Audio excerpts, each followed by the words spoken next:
এইটা দেখুন, দেখতে যতটাই সুন্দর লাগছে খেতে অতটাই টেস্টি। আর এটা দেখলেই কি মনে হয় আপনারা বলুন তো, বলতে পারবেন?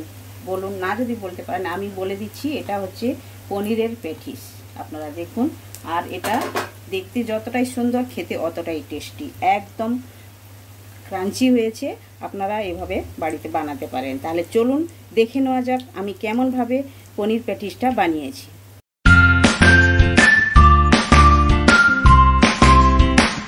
Hello everyone, welcome to my channel কি রান্না করিতে আপনাদের সবাইকে স্বাগত। আশা করি আপনারা সকলে ভালোই আছেন। আমি আজ পনির প্যাটিস রেসিপি আপনাদের সঙ্গে শেয়ার করব, যেটা খেতে খুবই সুস্বাদু আর বানানো একদম ইজি। আপনাদের বাড়িতে কোনো গেস্ট আসলে এই রেসিপিটা আপনারা বানিয়ে খাওয়াতে পারেন গেস্টদের। তাহলে চলুন, পনির প্যাটিসটা বানানোর জন্য কি কি উপকরণগুলো লাগছে ওগুলো আমি এক এক করে আপনাদের সঙ্গে শেয়ার করে নেব। তো প্রথমেই তো আপনারা দেখতেই পাচ্ছেন, আপনাদের সামনেই তো আছে পনির আর আলু। এই যে দেখুন, এটা পনির নিয়েছি, পনির আমি 200 গ্রাম নিয়ে নিয়েছি, আর দুটো আলু এরকম সেদ্ধ করে নিয়ে নিয়েছি। এটা এখন সাইড করব। আর যেগুলো লাগছে এক এক করে আমি বলে দিচ্ছি। কুচনো পেঁয়াজ লাগছে, 3টে পেঁয়াজ একদম ছোট ছোট করে কেটে নিয়েছি, একদম মিহি করে কেটে নিয়েছি। আর 4 থেকে 5টি কাঁচা লঙ্কা ছোট ছোট করে কেটেছি। রসুন কুচনো নিয়েছি, আর আদা কুচনো নিয়েছি, ধনে পাতা নিয়েছি। আর লাগছে এটা ছোলার ডাল, আমি সেদ্ধ করে নিয়ে নিয়েছি ছোলার ডালটা। আর শুকনো মশলাতে লাগছে এটা হচ্ছে আমচুর পাউডার, আমি আধা চামচ নিয়েছি। আর ধনে পাউডার 1 চামচ নিয়েছি। এটা গরম মশলা 1 চামচ নিয়েছি। আর জিরের গুঁড়ি আধা চামচ নিয়েছি। লাল লঙ্কার গুঁড়ি এটা আমি নিয়েছি 1 চামচ। হলুদ গুঁড়ো আধা চামচ নিয়েছি। আর লাগছে প্যাটিসটা বানানোর জন্য ব্রেড, আমি ব্রেড নিয়ে নিয়েছি। তো আপনারা আপনাদের হিসাবে নেবেন, যেভাবে আপনারা বানাতে চান, যতটা কোয়ান্টিটি বানাতে চান ওই হিসাবে আপনারা নিতে পারেন। তো প্রথমে আমি এখন কি করব, আলুটা গ্রেট করে নেব। বড় একটা পাত্র নিয়ে নিয়েছি, এটার মধ্যে এরকমভাবে গ্রেটার তো সবারই ঘরে আছে। এভাবে করে প্রথমে আলুগুলো আমি গ্রেট করে নেব। এভাবে করে সব আলু আমি গ্রেট করে নেবো আগে। তারপরে আমি এটাতে কি কি মেশাবো আপনাদের সঙ্গে আমি শেয়ার করছি। এটা বানানো একদম ইজি। আপনাদের লাগছে অনেকগুলো জিনিস লাগছে, কিন্তু এইগুলো দিয়ে বানালে খুবই সুন্দর টেস্ট লাগে। আর এর মধ্যে যেটা আপনাদের কাছে না থাকে সেটা আপনারা স্কিপ করতে পারেন, কারণ পনির আলুর তো দরকার হবেই, আর ব্রেডটা তো জরুর দরকার আছেই আছে এটা। আর চাইলে আপনারা ছোলার ডালটা নাও দিতে পারেন, আমি অ্যাড করছি, আপনারা চাইলে নাও দিতে পারেন। আপনারা খালি পনির দিয়েও বানাতে পারেন, কিংবা পনিরের সঙ্গে একটু গাজর অ্যাড করতে পারেন, আপনারা শিমলা মির্চও অ্যাড করতে পারেন, মানে যেটা ক্যাপসিকাম বলে থাকে ওটাও আপনারা অ্যাড করতে পারেন। তাহলে চলুন আমি আলুগুলো প্রথমে গ্রেট করে নিয়ে নেবো। আর পুরো ভিডিওটা আপনারা দেখতে থাকুন, আপনাদের খুবই ভালো লাগবে। আর চ্যানেলে আসুন, চ্যানেলে অনেক রকমের নিত্য নতুন রেসিপি আছে, আপনারা দেখুন, আপনারা ট্রাই করুন, আপনাদের খুবই ভালো লাগবে। আর কমেন্ট করে আমায় বলুন আপনাদের রেসিপিগুলো কেমন লেগেছে, আপনারা কমেন্টে আসুন বলুন, তাহলে আমায় খুবই ভালো লাগবে। আমি যে ভিডিওগুলো বানাচ্ছি আপনারা কমেন্ট করলে আমার খুবই ভালো লাগবে। তো আলুটা গ্রেট করে নিয়ে নিয়েছি। এখন দেখুন ব্রেডের স্লাইস আমি নিয়েছি। এভাবেই প্রথমে আমি দুটো ব্রেডের স্লাইস নিলাম। আমি প্রথমে এটা সাইড করব, আর আপনাদেরকে আমি দেখাচ্ছি কেমন হবে। একটা বড় টোপে এভাবেই জল নিতে হবে, আর জলের মধ্যে ব্রেডটা এভাবে চুবিয়ে দিন।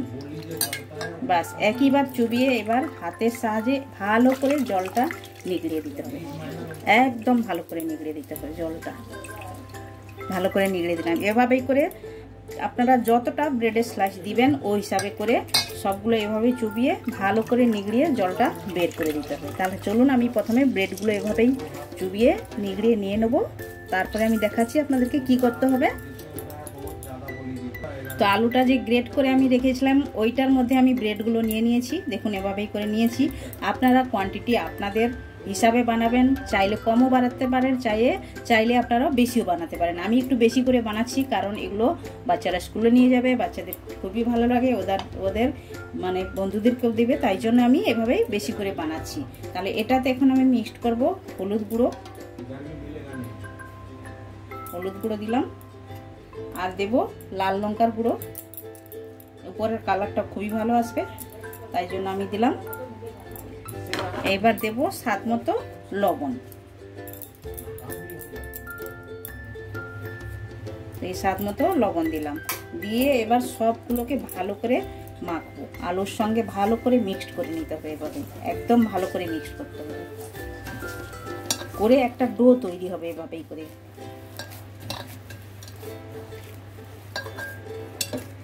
তো দেখুন এভাবে করে মাখিয়ে নিয়েছি, এভাবে করে ডোটা তৈরি করে নিতে হবে। এটা তো তৈরি হয়ে গেছে, এটা এখন সাইড করব। তারপরে আমি পনিরটাকে কিভাবে মিক্সড করছি ওটাও দেখুন আপনারা। তো ডালটা আমি নিয়ে নিয়েছি, দেখুন এটা ছোলার ডাল আমি ভিজিয়ে রেখেছিলাম, তারপরে আমি সেদ্ধ করে নিয়েছি।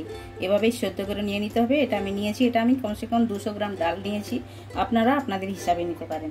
এটাতে এখন আমি কি করবো, এই যে পনিরটা নিয়েছিলাম, পনিরটা গ্রেট করে এটার মধ্যে দিয়ে দেবো। এভাবে করে গ্রেট করে নিতে হবে, এভাবে করে গ্রেট করে সব পনিরগুলো আমি নিয়ে নেবো। আমি 200 গ্রাম পনির নিয়েছি, আপনারা আপনাদের হিসাবে নিতে পারেন, কম বেশি করে নিতে পারেন, যতটাই আপনাদের দরকার ওই হিসাবে করে নিতে পারেন। তাহলে চলুন প্রথমে পনিরটা আমি গ্রেট করে নিয়ে নিই। তো দেখুন পনিরটা আমি গ্রেট করে নিয়ে নিয়েছি পুরোটা। তো পনির গ্রেট করে নিয়ে নিয়েছি। এখন আমি কি করব, এটাতে আমি পেঁয়াজ যে কুচিয়ে রেখেছি, কুচনো পেঁয়াজগুলো অ্যাড করে দেবো। আর এই যে কাঁচা লঙ্কা কুচিয়ে রেখেছি এটাও অ্যাড করে দিলাম। আর এটা আমি যে রসুন কুচনো রাখছি সবগুলো আমি, আদা কুচনো সব অ্যাড করে দিলাম, আর ধনে পাতা সবটাই অ্যাড করে দিলাম আমি। এভাবেই করে সব কুচনো যে জিনিসগুলো নিয়েছি ওগুলো অ্যাড করলাম। আর এবারে অ্যাড করব এই যে আমচুর পাউডারটা নিয়েছি, এটাও অ্যাড করে দিলাম। আর ধনের গুঁড়ি, হলুদ গুঁড়ো 1 চুটকি আছে, আর এটা হচ্ছে লাল লঙ্কার গুঁড়ি, গরম মশলা, জিরা গুঁড়ি, সবগুলো দিয়ে দেবো। এবার সবগুলো আমি দিয়ে দিলাম এটাতে।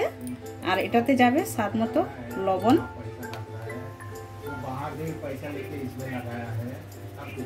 স্বাদ মতো লবণটা আমি দিলাম।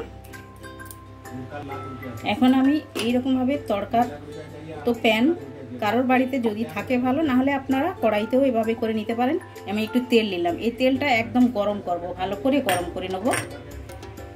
তো দেখুন তেলটা আমি ভালো করে গরম করে নিয়েছি। এখন আমি কি করব, এই গরম তেলটা এর উপরে দেব,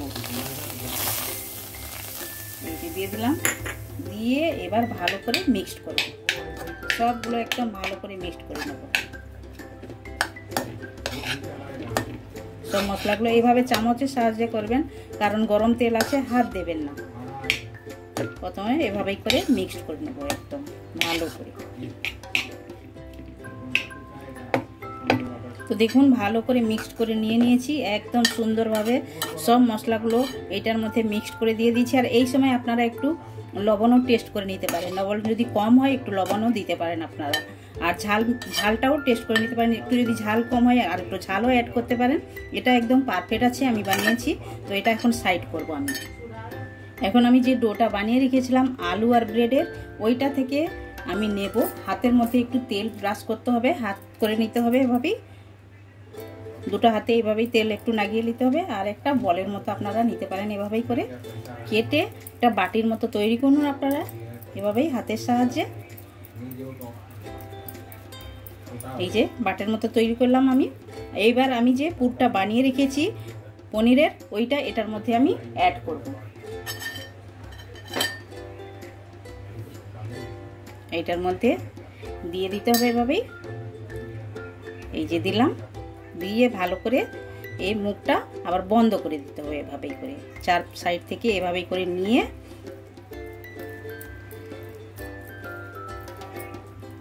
এভাবেই করে বন্ধ করে দিন ভালোভাবে। এভাবেই করে বন্ধ করে একটু চাপটা করে দিন, এভাবে ভালোভাবে এবারে মুড়তে হবে, যেটা বাইরে যেন না এসে যায়। দেখুন এভাবে করে। তাহলে চলুন এভাবে করে আরও আমি একটা বানিয়ে আপনাদেরকে দেখাচ্ছি। দেখুন এভাবে করে নিলেন, নিয়ে একটা বাটির মতো গোল তৈরি করুন।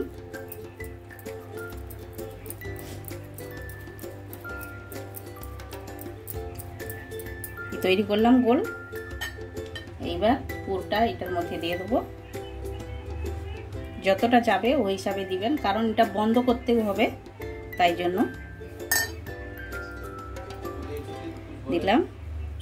এইবার এভাবে করে মুখটা আপনারা প্রেস করুন সব সাইড থেকে, এভাবে গোল করে এটা মাঝখান থেকে এরকম দাবিয়ে দিন। দিলে এবার চাপটা করে দিন এভাবে দিয়ে। এটা আপনারা শ্যালো ফ্রাইও করতে পারেন, ডিপ ফ্রাইও করতে পারেন, যেটা আপনাদের ভালো লাগে ওটা করতে পারেন। তাহলে চলুন এভাবেই সবগুলো বানিয়ে নেওয়া যাক। তো সবগুলো আমার এভাবে তৈরি হয়ে গেছে। এবার ফ্রাই করে নেব। গ্যাসের কাছে যাওয়া যাক। আমি এখন এটা শ্যালো ফ্রাই করব, ডিপ ফ্রাই করব না। তার জন্য আমি একটা ফ্রাই প্যান রেখেছি আর একটু তেল দিয়ে দিয়েছি। এভাবেই তেলটা এখন গরম হওয়ার জন্য অপেক্ষা করব। তেলটা গরম হয়ে গেছে। এখন এক এক করে এভাবেই আমি দিয়ে দেবো। এভাবে করে বসিয়ে দেবো এক এক করে। এক সাইড ভালোভাবে ফ্রাই হবে, তারপরে আমি অপর সাইড চেঞ্জ করব। এক সাইড এভাবে একটু একটু লাল হয়েছে, এভাবে করে টার্ন করে দেবো সবগুলো। এভাবেই করে এটা বানানো একদম ইজি, আপনারা ট্রাই করতে পারেন। দেখুন এভাবেই করে সাইড চেঞ্জ করে করে করে আমি ভালো করে ভেজে নিয়েছি। একদম উল্টো পাল্টা করে এভাবেই করে ভেজে নিতে হবে। এটা একদম হয়ে গেছে। এখন আমি তুলে নেব। এভাবেই করে আপনাদেরকে আমি তুলে দেখাচ্ছি একটু। এটা দেখতে যতটাই একদম সুন্দর লাগছে, খেতে অতটাই টেস্টি। দেখুন এভাবেই করে ভেজে নেব। ভেজে নিয়ে প্লেটিং করে আপনাদেরকে আমি দেখাচ্ছি। তাহলে দেখুন আপনারা পনির প্যাটিসটা আমার একদম রেডি হয়ে গেছে। এটা দেখতেই যতটা সুন্দর লাগছে, খেতে অতটাই টেস্টি। আর এটা সসের সঙ্গে খাওয়া যায়, গ্রিন চাটনির সঙ্গে খাওয়া যায়, এমনিও খাওয়া যায়। যেভাবে আপনারা খেতে পারেন বানিয়ে একবার খেয়ে দেখবেন। এটা খাওয়ার জন্য খুবই টেস্টি হয়ে থাকে। আপনারা বাড়িতে একবার বানান, খান। কমেন্ট সেকশানে গিয়ে কমেন্ট করে আমায় বলুন আপনাদের এই রেসিপিটা কেমন লেগেছে। ভালো লেগে থাকলে লাইক, শেয়ার, কমেন্ট করবেন। আর যারা এখনও পর্যন্ত চ্যানেলটি সাবস্ক্রাইব করেনি, প্লিজ চ্যানেলটি সাবস্ক্রাইব করে নেবেন। সাইডে বেল আইকন অবশ্যই প্রেস করবেন, তাহলে নিত্য নতুন রেসিপি আপনারা সঙ্গে সঙ্গে দেখতে পাবেন। আবার দেখা হচ্ছে নতুন কোনো রেসিপির সঙ্গে। সবাই ভালো থাকবেন, সুস্থ থাকবেন।